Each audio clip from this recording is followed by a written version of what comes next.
Welcome to RV Agency ng HIA. Ano nga po ba ang HIA at ano po ang kitaan na makukuha natin dito sa HIA?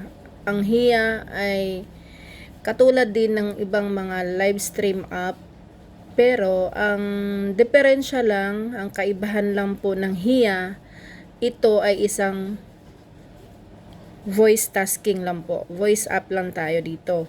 Ang task natin sa HIA ay PL lang siya. Uupo lang tayo sa PL ng 2 hours.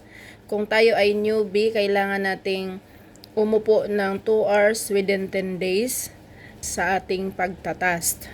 Sa isang buwan. Yun po yung hinihingi sa atin. Kasi ang sahuran ng HIA, monthly po ang sahuran ng HIA. Kasama na po doon yung quota mo sa Diamond at saka yung hours na nila-live natin, which is kailangan makapag-live tayo ng 10 days na tagto 2 hours.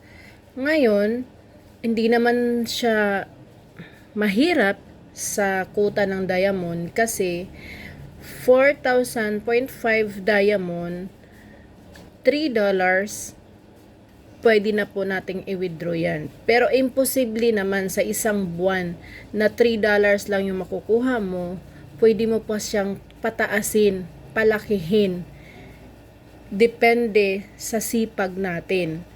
So again, ang HIA, katulad din lang siya ng ibang app, self-earn po tayo, kaya kailangan sarili nating kayod, sarili nating diskarte, paano at kung gaano kalaki yung kikitain natin. Yung mga agency, magga-guide lang sa inyo, tutulungan lang kayo, as team, as group, may kabanding kayo, tasan kayo. Pero ang pinaka ano natin dyan, yung mga sari-sarili talaga natin. Kumbaga bonus na lang yung mga agency kung maghahagis sila. Ang kaibahan din dito sa HIA tsaka sa ibang app, kasi ang HIA di kang mag self gift.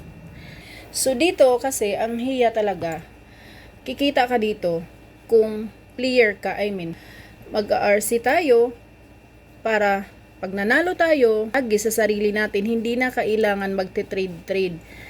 Kumbaga sariling diskarte, sariling sikap mo. O kung gusto mo mamigay sa mga kaibigan mo sa PL, mas mabuti. Pero kailangan pakutahin mo muna yung sarili mo, unahin mo yung sarili mo. Pag naglaro ka, nanalo ka, ihagis mo agad sa sarili mo para yun ang sasahurin mo sa isang buwan. Ngayon, kailangan din tayo na papasok sa isang agency dahil hindi po tayo makakatanggap ng sahod kung hindi wala tayong agency, wala tayong mga live tasking, wala tayong tasking kung wala tayong agency.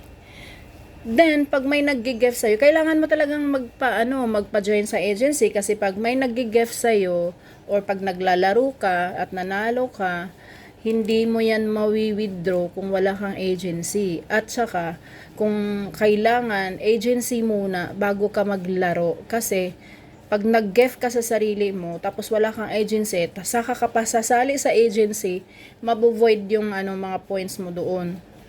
Pagka may agency ka na, doon ka maghagis, doon ka maglaro.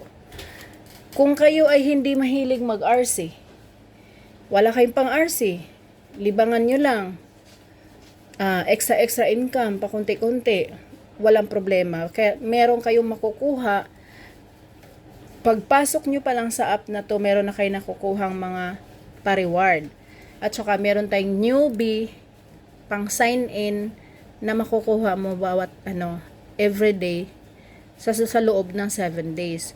Yun, pwede mo siyang gamitin pang laro. Merong lucky game din dyan. Meron din siyang slot. Pwede mo siyang gamitin pang laro. Pag nananalo ka again, is hagis mo sa sarili mo. So, pakunti-kunti na coins meron kang makukuha. Meron silang racket. May paracket din. Mabilisan lang, pabilisan din sa pagpindot. So, before mo gagawin yan, sasali ka muna sa agency para lahat ng mga points mo, lahat ng hinagis, lahat ng natatanggap mo, maka-credit, papasok sa Diamond mo. 2 years na ang Hiya dito sa Pilipinas nagwo-work. Kumbaga famous na siya. Dahil sa magaganda nga yung laro, maraming naglalaro dito. So, pasok kayo, explore kayo, magalang dapat, magpaalam, huwag ipapahiya yung agency natin. Before tayo umakyat, magpaalam. At pag nakapag-akyat na, magpasalamat, saka mag-mute. So, sana naintindihan natin. Good luck sa sayang kitaan. Magandang araw sa inyong lahat.